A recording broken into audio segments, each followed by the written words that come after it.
فيديو عشوائي مش فاكر الرقم، بس اعتقد ده الخامس او السادس. فهاخدكم معايا النهارده في تمرين البول، لان انا لعبت البوش ونزلتها في فيديو قبل كده. يلا بينا.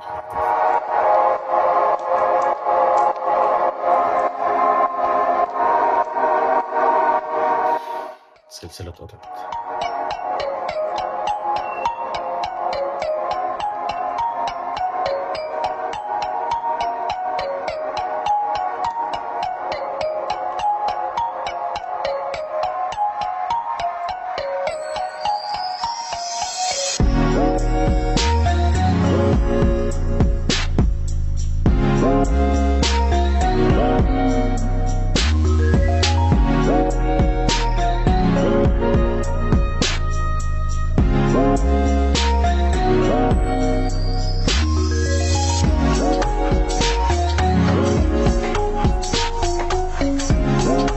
بالكور.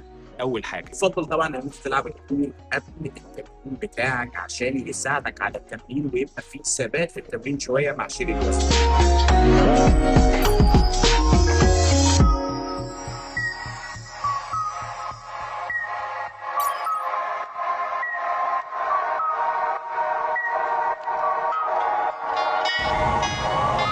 بومب في العالي.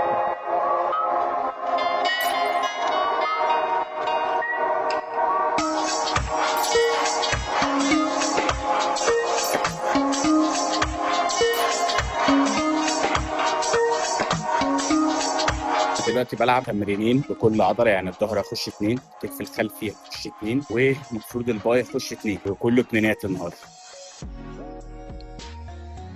والله تمرينة حلوة.